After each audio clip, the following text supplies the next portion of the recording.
Vocal plateau. Why am I not getting any better at singing? Hey gang, I'm Ken Tamplin from Ken Tamplin Vocal Academy, where the proof is in the singing. I'm going to teach you about vocal plateaus and why we're not getting any better. But before we do this, I want to have a very important conversation with you guys about something.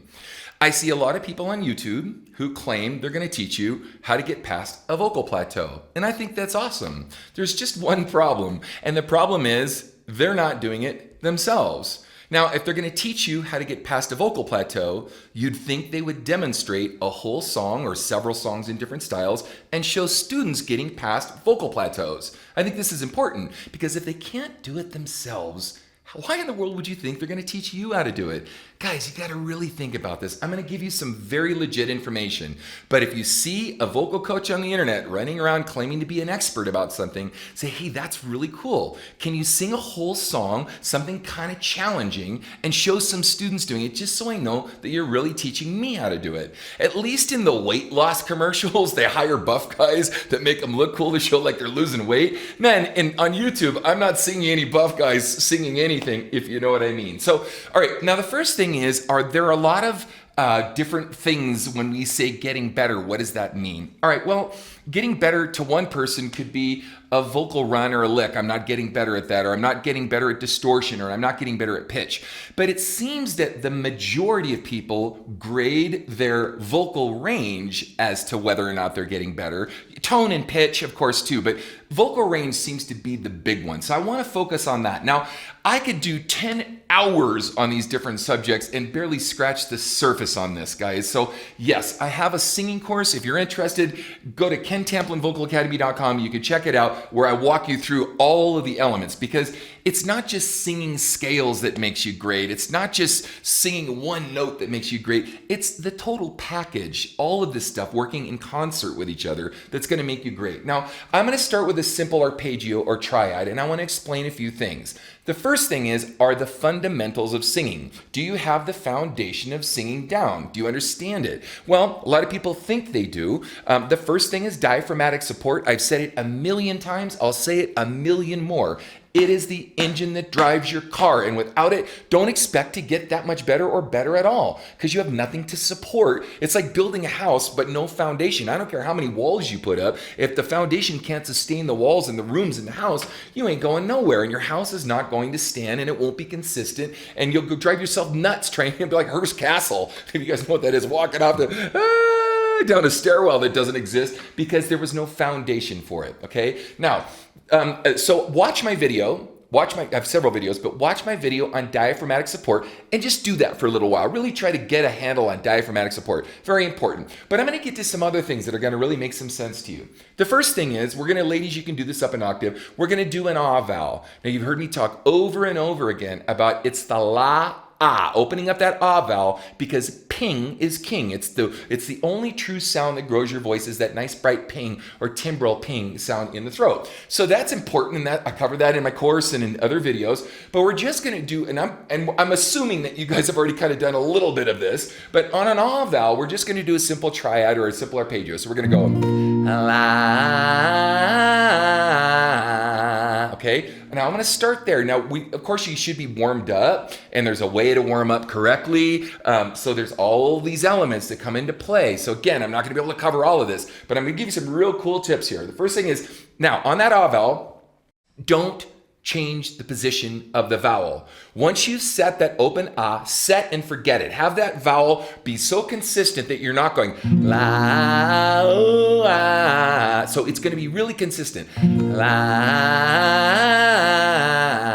Here I'm not moving the vowel. I'm not moving my mouth all over the place. My jaw's not moving. My tongue is dropped to the base of the jaw to create the maximum amount of space. I cover that in my open throat singing videos, so watch those. Let's move it up a half step.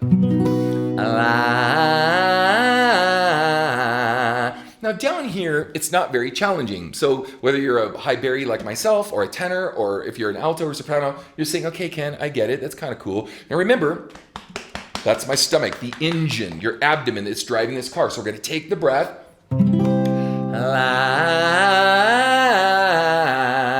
Okay, for you altos out there, you're going, yeah, I'm starting to feel it's getting a little tough, okay? The first thing is, and so important, A lot of people talk about the psychology of singing. I've been talking about this for 2 decades. When we go up to get to a high note, there is a tendency to look at that note like climbing a mountain or a stairwell. La, there's the top of that stairwell. I gotta get to it. Did I get? Whoo, man, I got to the top of that stairwell. Okay, and that is a wrong-headed way to think about singing. Let me explain this. The way I look at singing for myself, I go, hey, hey, hey, hey, hey, whatever registration I'm singing in, I don't think of it as the high note. And let me explain this, okay? When you get really good at this and you've developed your chest voice, you've developed your mixed voice, you've developed your head voice, it's more about the strength in the abdomen, a relaxation response in the chest and the neck and the throat. You've heard me say this a bunch of times, but I'm going to add one more component to it, so stay with me. So anyway, strength in the abdomen, relaxation response, chest, neck, and throat, and vowel placement. Vowel placement. Let me say it 3 times. Vowel placement. What is the shape of that vowel in the vocal tract, which is your throat? Okay. So getting back to here, let's go. One more. La. Now I want to do this unsupported. I'm not going to use any support for a minute. No support. La. See, I'm not kidding. I'm just not using support.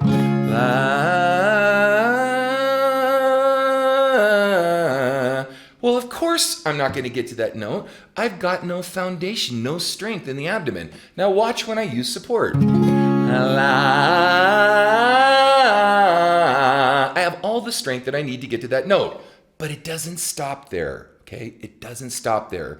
When I get to the high note, I don't think of it, la, I made it. I don't think of the high note or the top note as being the high note. Here's what I do. On the way up that scale, and it depends on the song, it depends on how fast the notes that are being sung, are they legato, are they really staccato? A lot of this depends on, the breath and the note values themselves. But on this top note, on the 3rd note in on this arpeggio, I give myself all the strength that I need to get to the top. And let me explain why. Watch. La, all the strength that I need right there. La. So I am not mounting tension as I go up. And here's why. The psychology of singing. As we go up to get a note, if every time we go up to get a note, our body shuts down and clamps down and builds tension, mass tension throughout the body, you're constantly going into a state of fight or flight. Now, some of you don't even believe in fight or flight, and it doesn't matter. It does exist. And it's the way we treat something. Oh my gosh, am I going to get it? Oh, I got it. Okay, I'm panicking. Oh, that's why a lot of people can do something in a rehearsal over and over and over again. When they get in front of a room of a lot of people, they panic, the body shuts down, they tense up, throat tenses up, and they blow chunks on getting the note. So if you practice that's not the high note, in fact, if you over practice and maybe whatever your high note was, you take the song up a half step or even a full step, practice it that way so when it comes time for showtime, it's a whole step down than the way you practice. But anyway, let's get back to the high note. If you notice, I had all the strength I needed to get to the high note, so I'm not mentally telling myself it's the high note. Here's where vocal plateau comes in. A lot of people think that just doing scales is going to make them great, and it's not. It's not. If I tell you to run up and down a street a bunch of times, at first you might get a little strong. You might go, okay, this is cool, I'm getting strong. But after a couple, 3 weeks of it, if that's all you do, you'll never get better than just running up and down the street. So without all this technical information and understanding the placement of the vowel, the relaxation response for that vowel, the strength in the abdomen of the vowel, how that vowel changes as we go up. So I'm going to explain that. So as we're going to go a half step higher, la. If you notice, for you high baritones and you altos, I'm going la, ah. I'm closing it down a little bit as I go up. Now, this is how you get past vocal plateau. You don't go la and pharyngally spread the vowel or have the pharynx, which is a fancy name for your mouth, have it become so wide that it splats and becomes too top heavy to sustain it, to hold it up. So we close it down And these are really subtle changes. Again, I cut all of these. Every vowel has a different vowel modification. And I cover all of this in my singing course. But if we go, la, we cover or we close the sound down. It's like a pillar and it's starting to close the sound so it's not too big. Why? Because if it's too big, the body is fighting to hold the sound up. But if it's just right and it hits that little pocket, this amphitheater in the back of your throat, where it wants to go to a path of least resistance in the throat, it becomes really cool and it finds that perfect little pocket placement. Let's go a little higher.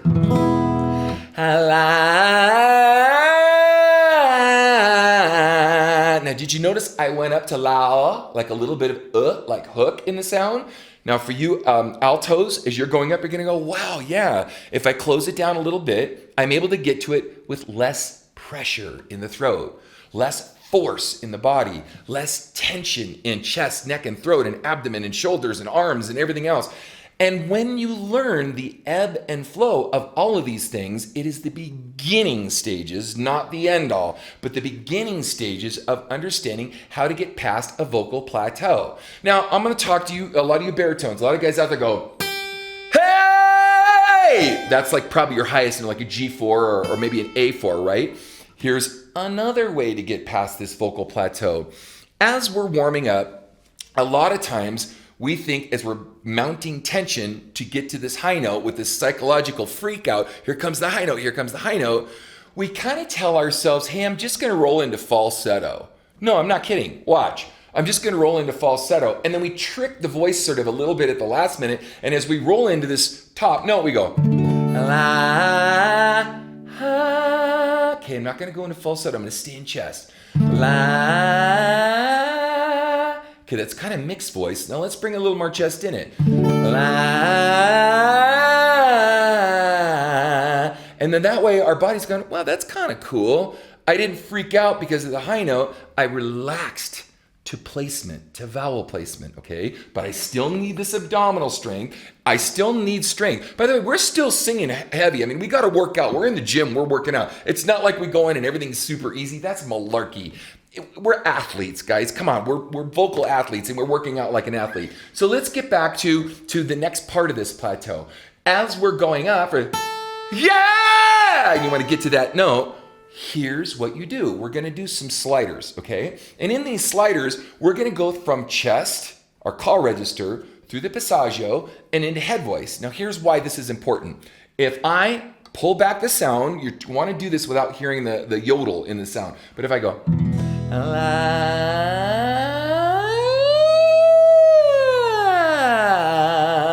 now for some of you, that octave may be too high, so you don't have to go that high. You can go,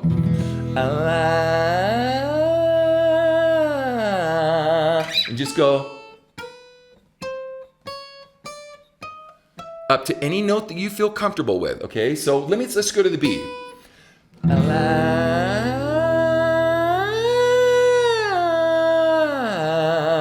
Right?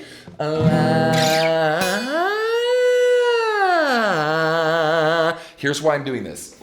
On that slider, I'm able to get to this note, and I'm not calling myself out for not hitting that note in a song that I want to hit that I'm really frustrated I can't hit. I'm just kind of, I don't really care. I'm just having a good time practicing, going, it's kind of cool. I'm hitting a B, okay? Now, you're going to say, well, wait, you're going to falsetto. Yeah, I am. I'm going through my chest voice, falsetto, into head voice.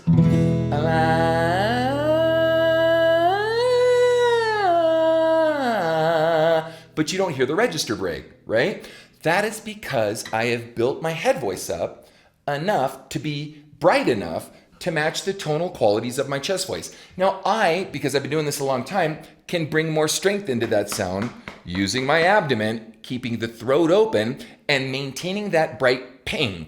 Now again, guys, hang in there with me. Hang in there. You want to know how to get past this vocal plateau? I'm showing you. So instead of doing a stair-step scale, this is the point of this, the stair-step scale, say that 3 times fast, is you can get caught in the throat.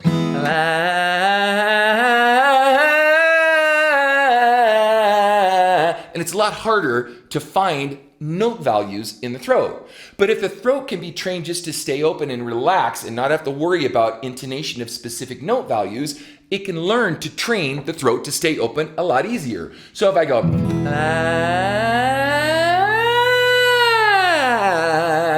and I go to that B without freak out, without, like trying to kill myself to get the note, I can train this over and over with repetition, with correct information, and all the mechanics working correctly. As I train this over and over again, I can get to that note over and over without psychologically freaking out. So if I want to go, hey, hey, hey, hey, and I want to get to these notes, I'm going, hey. I want to go from way down here all the way up to that note or any note in between. I have trained myself the ability to relax the body and let all the mechanics of all the things that I've worked on to do my heavy lifting for me. And I'm not relying on force, on pulling up muscle mass in the throat, on freaking out about a high note, and so on. And folks, this is truly how to get past vocal plateau. Now, I just demonstrated this myself. Please go on my channel with my 1,200 videos. Look at all of the different videos where I'm singing in different registrations. I've got countless students singing in different registrations because I'm proving to you I can get you past vocal plateau. Please ask anyone else that's trying to give you this information to sing a full-length song for you that's challenging end to end, and to please demonstrate students to do it so that they can actually show you that the information they're giving you is legit. Again, I have a singing course. You can find it right here at KenTamplinVocalAcademy.com, where I also have 25,000 singers in a singing forum over there, all talking about how to get great at singing. So if you guys like this, I have more coming your way, and until next time, peace out. I'm gonna sing.